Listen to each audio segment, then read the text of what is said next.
Mongrel intruder.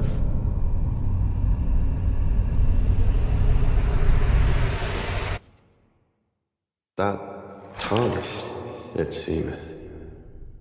Of all the demigods in Elden Ring, Messmer is my favorite. But I've never seen anyone figure out just how powerful he is. So in today's video, we'll be doing just that.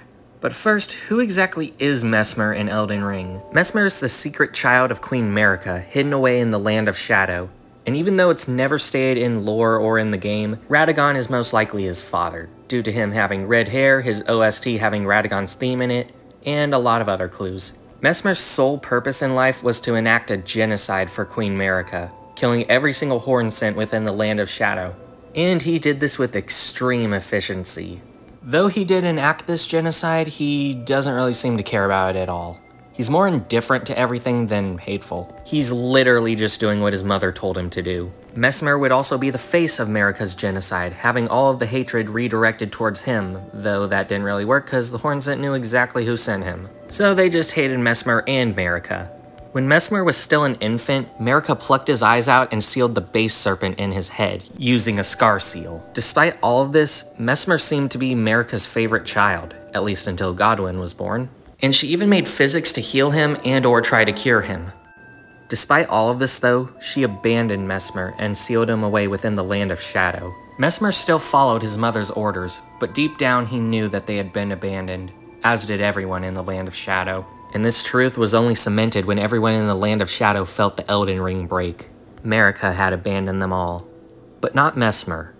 Messmer greatly cares for his allies. Even when two of them turned against him, he tried to give them the best burial possible because he still saw them as friends. And his allies are some of the strongest within the lore. Just his basic soldiers are extremely strong, with some of the elite members even giving Crucible Knights a run for their money.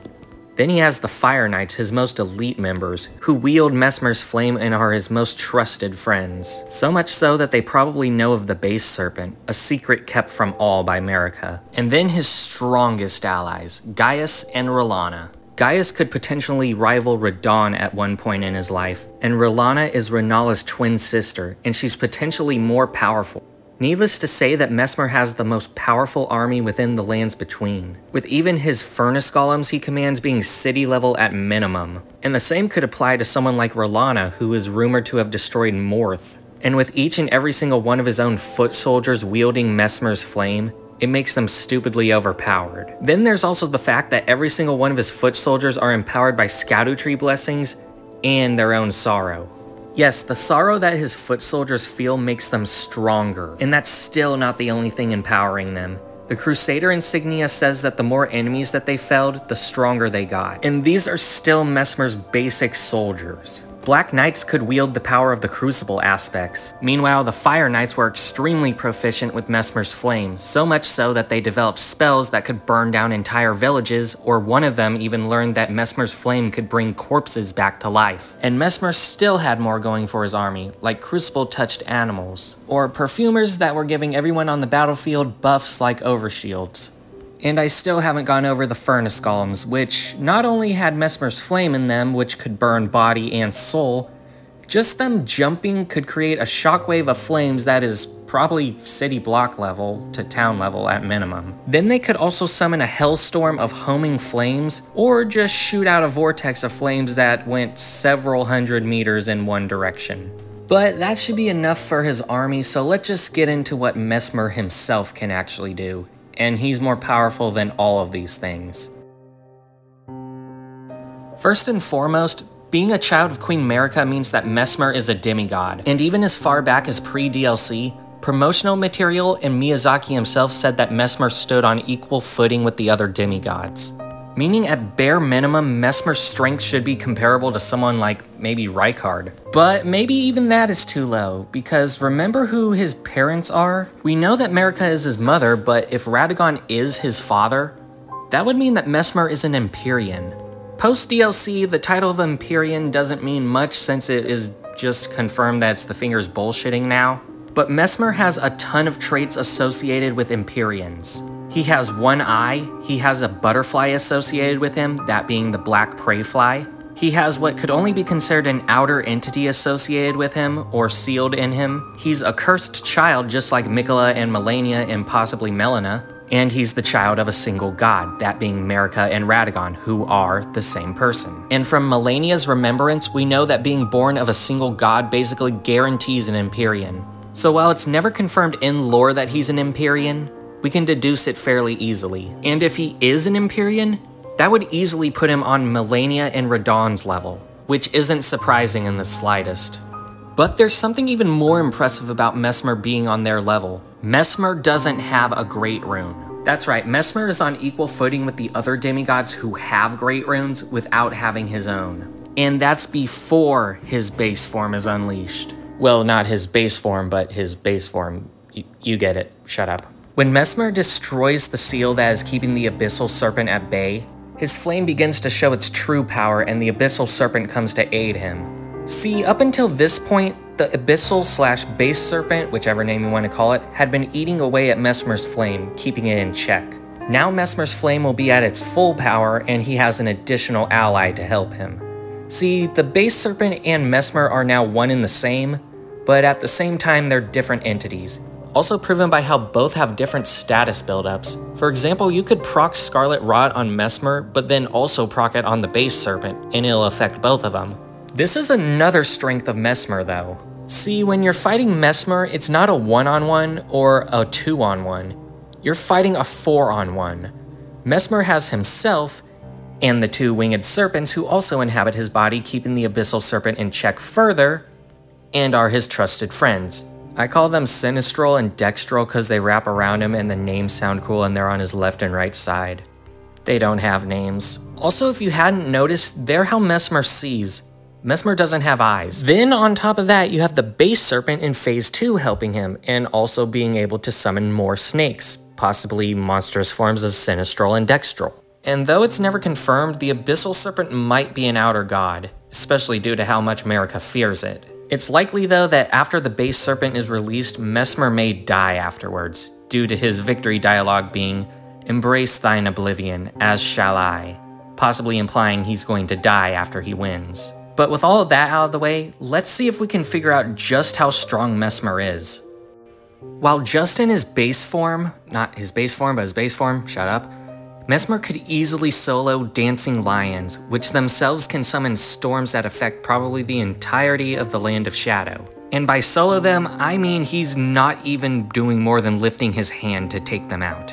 So figuring out how powerful a Dancing Lion would be is probably the lowest possible ball you could ever get for base Messmer, so let's try and figure that out right now. Due to the pillar in the middle of the Land of Shadow stating that it's the very center of the Lands Between, we can deduce that the very middle of the Lands Between where that hole is in the water is where the Land of Shadow is and how much area it covers. And thanks to videos by Zuli the Witch, we can figure out just how big that area is. See, FromSoft is very consistent at keeping things to scale for some reason. So much so that if we were to put a character from Elden Ring within Armored Core 6, because they run on the same engine, the character would actually be to scale with everything in there, meaning that buildings would be giant to them. But thanks to this, we can use the Strider to figure out just what the radius of the Land of Shadow is. In Zuli the Witch's video, she finds out that the Strider is made of 3 segments which range from 1,300 meters to 1,700 meters. And when you know it in the thumbnail, one of those segments completely goes over where the Land of Shadow should be.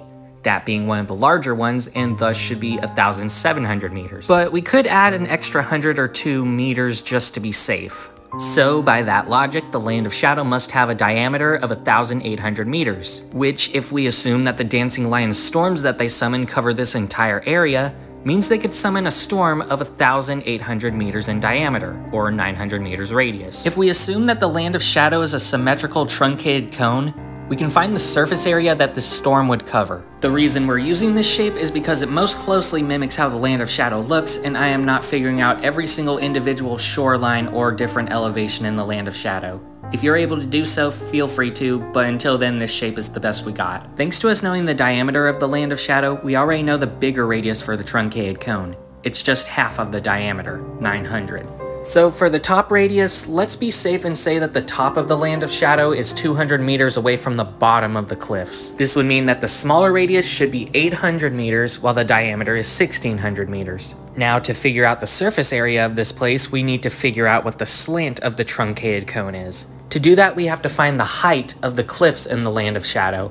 But luckily, Zuli the Witch has us covered there again. In another video, she measured the Scadu tree and found that it was 4,498 meters tall total. Using Jagged Peak in the background, I tried to break this up into 4 equally sized rectangles. The Scadu tree doesn't exactly equal 4 of these rectangles, but I just divided it by 3.9 to try and get the correct number. If you got a better way to do it, measure it. From where the blue rectangle hits Jagged Peak in this picture, we can find that it's 1,153.33 meters off of the ground. And then because the cliffside isn't quite half of that, we divide that by 1.9 to find the cliffside height. We can find that the cliffside is 607.01 meters from sea level, which gives us our height for the truncated cone. Now that we have all of these values, we can figure out the slant, and then after that we can figure out the surface area. The formula to figure out the slant is as follows. The square root of the bigger radius minus the smaller radius squared plus height squared. Figuring this out will give us the slant height of 615.2 meters. So now that we have all of these values, we can finally figure out the surface area of this place. We need to figure out the lateral surface area and the top surface area of the truncated cone, and these are the formulas to do that. To figure out the lateral surface area, we have to do pi times the bigger radius plus the smaller radius times the slant. And for the top surface area, we have to do pi times the smaller radius squared. That'll give us a lateral surface area of 3,285,560 meters squared, and a top surface area of 2,010,619 meters squared. Now we just add those two values to find the total surface area that the storm would cover.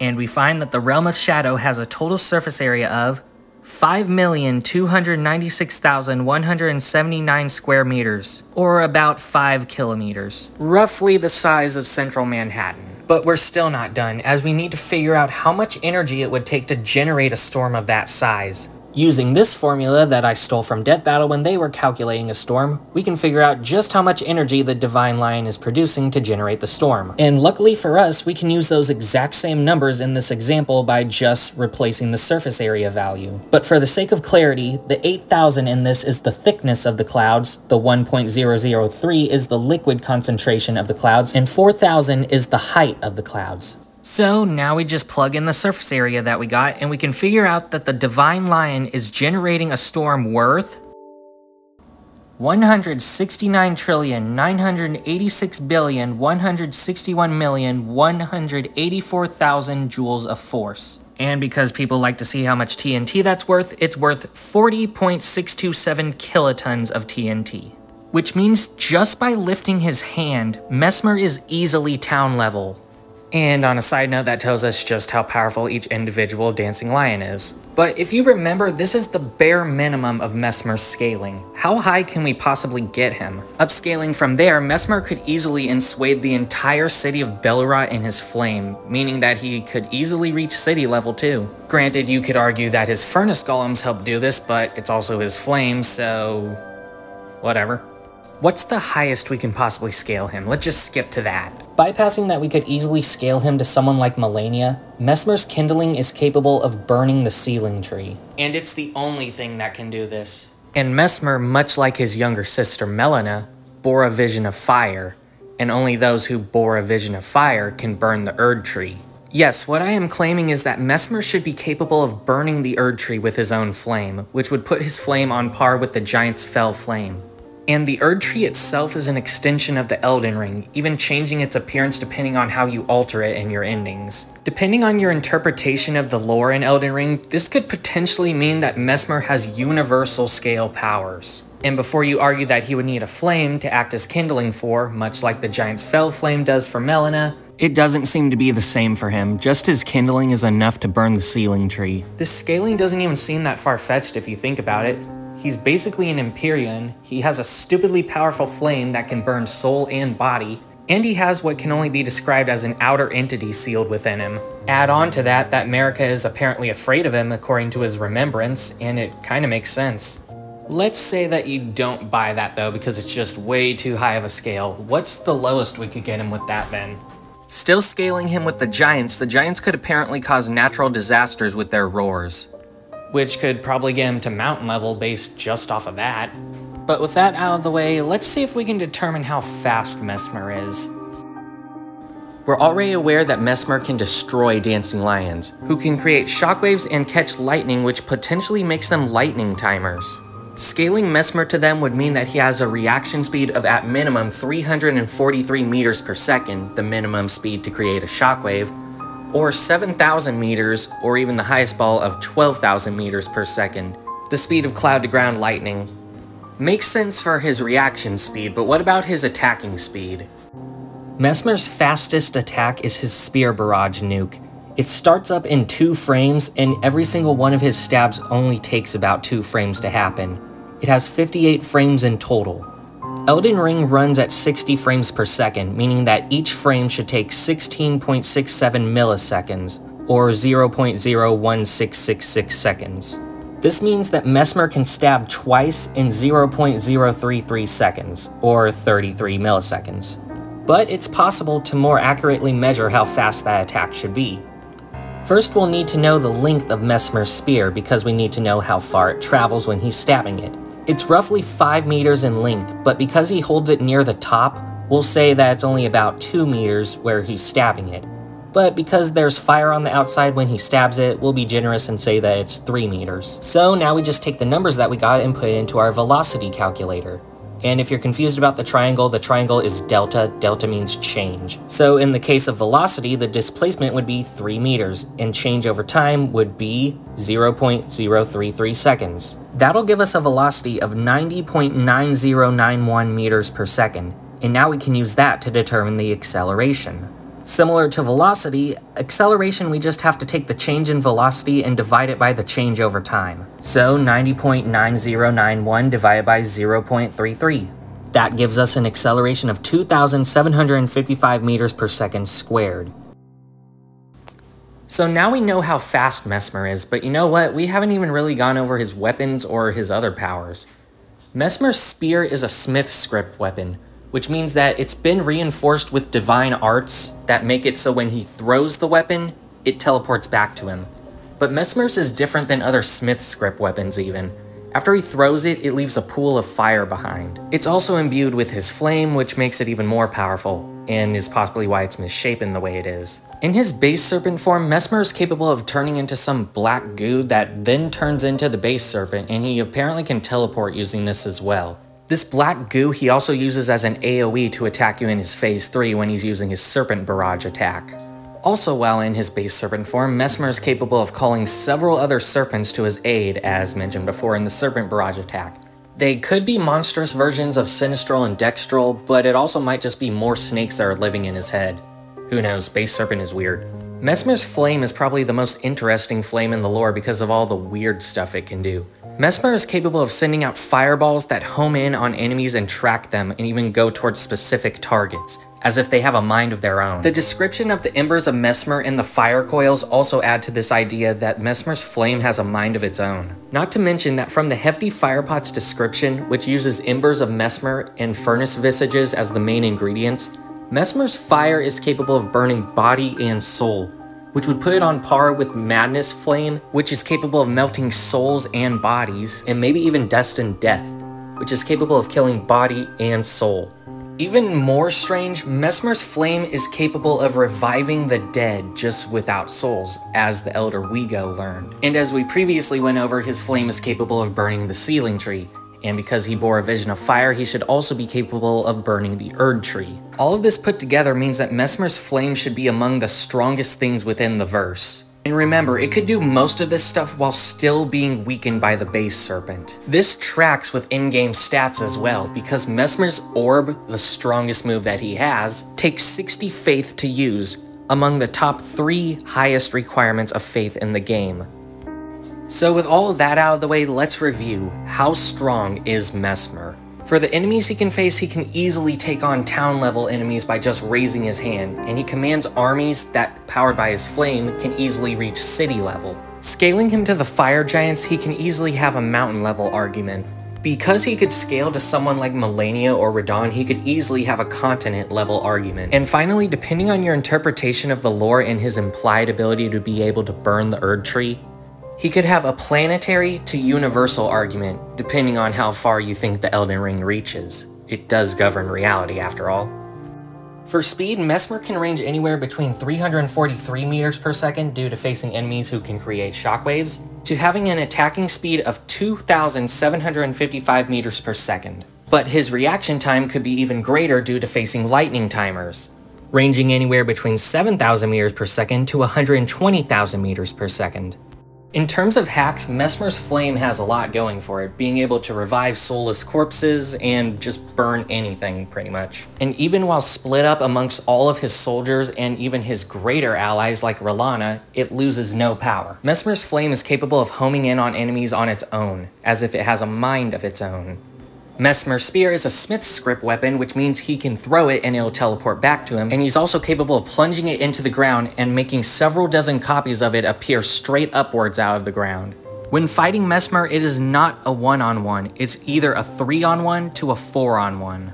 All things considered, I think you can argue that Messmer is the strongest demigod in the lore, rivaling even Malenia and Radahn in terms of power. Though of course it does depend on your interpretation of the lore. Though I will say, the only reason nobody won the Shattering War was because Messmer wasn't around.